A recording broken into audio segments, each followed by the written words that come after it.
Well, looks like we're in it again. We're going to have another massive Arctic outbreak in the Northeast in only the third week of November. Thanksgiving Day is going to be one of the coldest days ever recorded, and there is a good chance that some areas in the Northeast might break all-time records for November in terms of cold. I mean, that's pretty unprecedented because we've been really having a lot of record high temperatures. In fact, this summer has been a very abnormally warm. In fact, the past few years, we've been having a lot more record highs and record lows, which fits the trend of global warming because of man-made climate change and also the recent high activity of the sun. We're just coming off of a very strong modern maximum, which I would say ended just in the past two solar cycles, because the solar cycle 23 into 24 and the one we're entering right now is one of the weakest in centuries. In fact, as you can see, yeah, we're doing really bad with sunspot.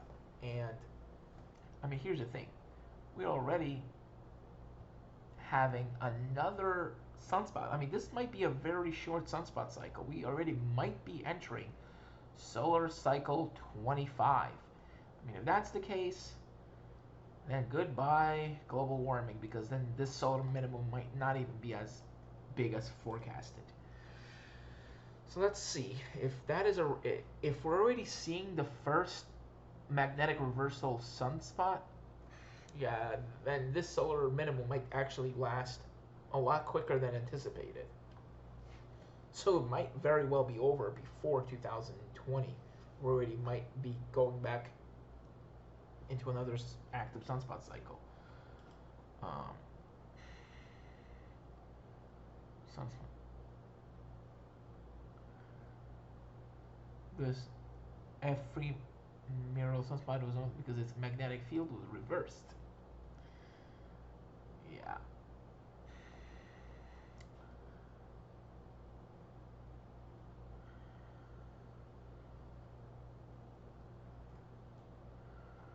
Well, anyway, blood in your misses. That's definitely scary, but small asteroids, thankfully, if they do hit us, they're with these kind of sizes, they're not going to cause anyone any damage. Even this size. Oh, this size, that's a little scary. Yeah, anything bigger than 10 meters is definitely worrisome. Anyway, we're going back to talking about the weather. This horrible, horrible cold that's going to occur on Thanksgiving Day. In fact, uh, the temperature on Thanksgiving will not get out of the 20s in New York City. I mean, I literally mean will not get out of the 20s on Thanksgiving Day for a high temperature. Like, it will stay in the 20s on Thanksgiving Day for a maximum temperature. Couple that with strong northwest winds, which will make the wind chill in the single digit in teens. It's going to be a mess. It's going to be horrible. It's going to be so cold that I'll probably have to dress up in, like, I haven't dressed up since, like, last February. It's going to be unbelievably cold. So this is current North American snowfall. Yeah, way above normal. Let's compare this to last year at this time. Um, and last year was way above normal too. And wow, yeah, look at that. That was just crazy. Last year was above normal. This year is above normal. So, yeah.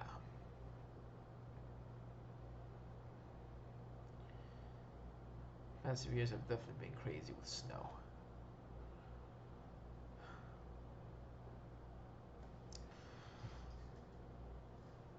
Yeah.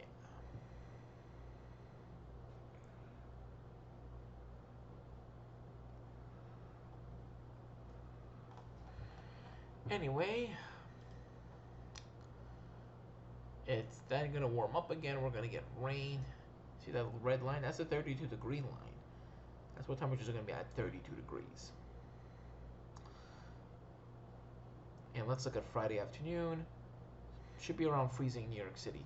Saturday afternoon should be in the 40s and 50s, and then it's gonna rain. Then another rainstorm is gonna come in, and then another cold outbreak.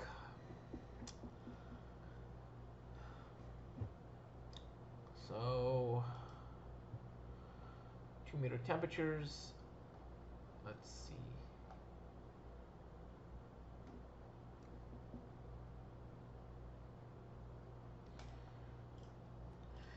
As you can see right here, here's Thanksgiving Day right here. New York City will not get out of the 20s. In fact, that is 25 degrees for New York City for a high. Yeah.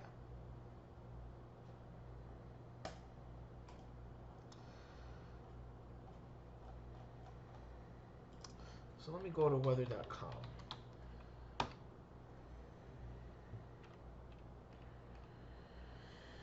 Oh, yeah, that's really sad.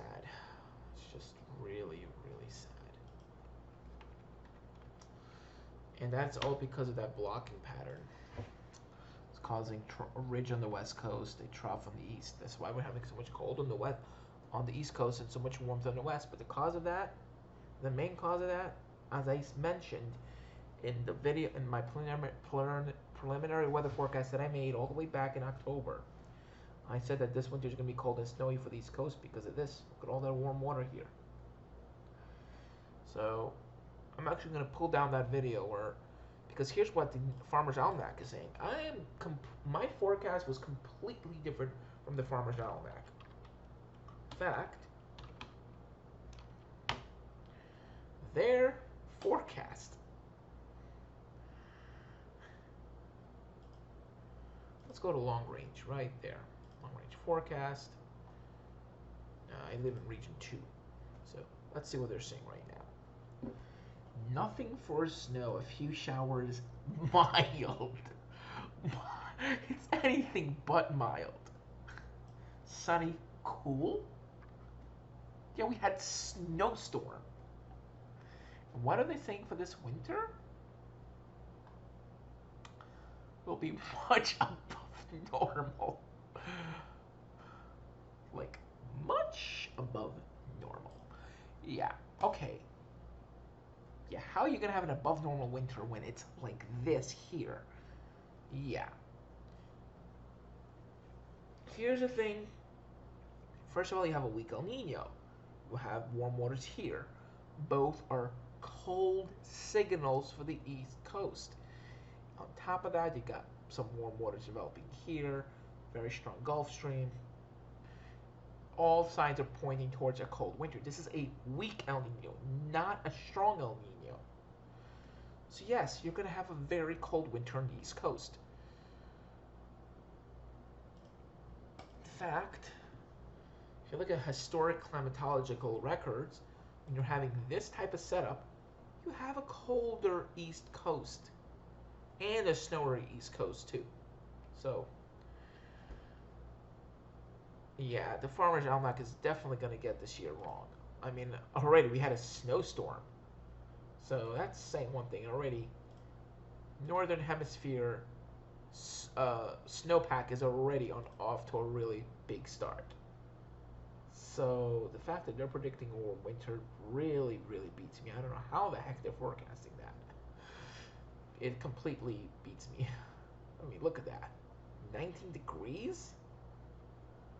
20s for highs? I mean, look at all this cold. I mean, look at this. It's just unbelievable how the heck they forecast a warm winter. It's completely, I'm like, I just can't believe it. It just completely, just shocks me. First of all, you're having low sunspot activity, which leads to more formation of low clouds, which leads to, the Earth's atmosphere shrinking.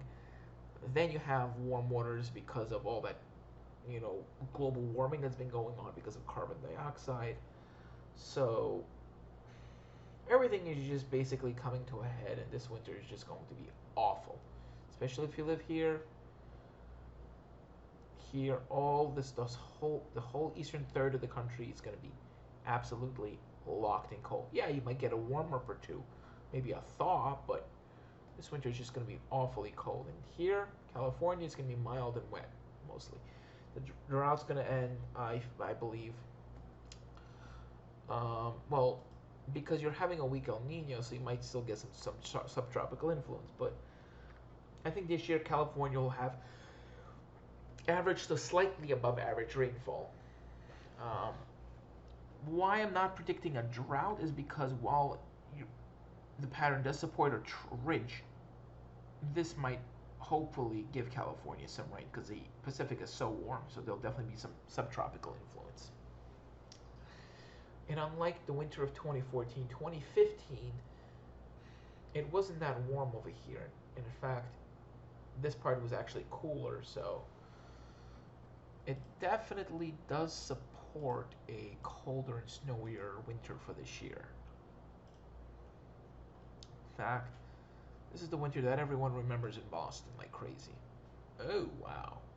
And yet there was a drought in California that winter. That's right. That's because you had a very strong AO signal. This year it's not that bad. In fact, alrighty, let's go to current. Yeah, so it's more of a mixed signal, so definitely you might be getting some rain in California. In fact, I'm gonna go to the GFS now. California should get its first decent rainfall in just a few days. And here we go. Look at that. By Thursday, heavy rain in California, much needed. Hopefully it won't fall too fast because then you'll get flooding, and nobody wants that either. Because when you get flooding over a horribly burned area, there's no vegetation to soak up the rainfall. You're just gonna get horrible mudslides and flooding, and that's not good either. But the fact that all that is gonna fall snow, that's really amazing, and they need all the rain they can get. I'm literally praying for like a healthy dose of rain for California. Not too much that it causes flooding, but just enough that it'll put out the wildfires and make the soil more moist. All right, so looking at going 10 days out, good swath in the northern part of the country, especially the west, is going to be covered in snow. So Colorado is going to be really given a lot of snow. And here's why. Look at 850 millibars. While most of the cold will be directed towards the eastern part of the country, there will be a reinforcing shot of cold air that will come down as a piece of the cold will break down. As a piece of the cold will break down and head into Colorado. And there we go. Here's that cold. As I said, a piece of it. So, as you see, classic positive PNA setup. A ridge on the west coast, trough on the east. Very classic setup. Because of that positive warm PDO. And then you get a blocking from Greenland. You go classic NAO signal right there with the storm stalling right over New England. I mean, this is a long way out, so this is a pretty long way out, but this looks very like a negative NAO. And with the NAO continuing to be negative or neutral,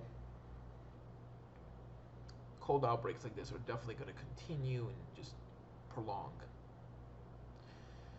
So my forecast for this winter, as I said earlier, 40 to 60 inches for New York City, 60 to 80 for Boston. And I'm going to look at the weather forecast next few days. So there's going to be a system that will come through Tuesday in the Northeast, bringing some rain and some snow, depending on where you are. If you're in Boston, you'll get rain changing to snow, a couple inches possible. Then an Arctic blast will come through, which will bring that horribly cold Thanksgiving Day. Snow squalls are possible in upstate New York, though. And there's even a chance it could reach New York City, but I'm not sure if they will, as right now the models are not hinting on that. But you never know. So the GFS V3, another very reliable model, This is actually the one that updates every 3 hours. This one is showing a different setup. This one is showing a colder scenario. This one is showing more of a scenario that is more conducive for snow, because here it's showing the two storms merging but a little bit further east. And if this storm could center itself here instead of up here, snow is definitely possible even in New York City. So we might get a post-Thanksgiving Day snowstorm, or possible snowstorm. But as of the way it looks right now, it looks to be more like a rainstorm. But wow, look at that. That is feet of snow. Wow, that is going to be a massive blizzard. Oh my goodness. Wow. My God. If that occurs, that's going to be a one storm to remember. But of course, the GFS, the regular GFS, doesn't show anything like it. In fact, actually, yeah, this model actually did very well. This is actually the model that first hinted on that big snowstorm on the 15th. This model did amazing with that storm. Yeah. It did very well with that snowstorm. The one that surprisingly hit New York City. No one anticipated the storm. This operational run of the GFS FV3, which is a high resolution model of the GFS, handled this storm very, very well. And it looks like a big snowstorm is definitely possible. Wow. And maybe even another snowstorm. Wow. This definitely looks like a negative NAO type scenario. Yep. Trough was negatively inverted. Let's look at the global ensemble forecast system. This is the ensemble, so this is looking at the mean of all the operational runs of the ensembles. This is not the operational, this is the ensemble mean, so the average of all of them. And look at that. Snow events definitely possible. Let's go way out and let's look. Not much snow for New York from this, but definitely the interior Northeast looks to be hit really hard from all the snow. Compared to the previous run, past few runs,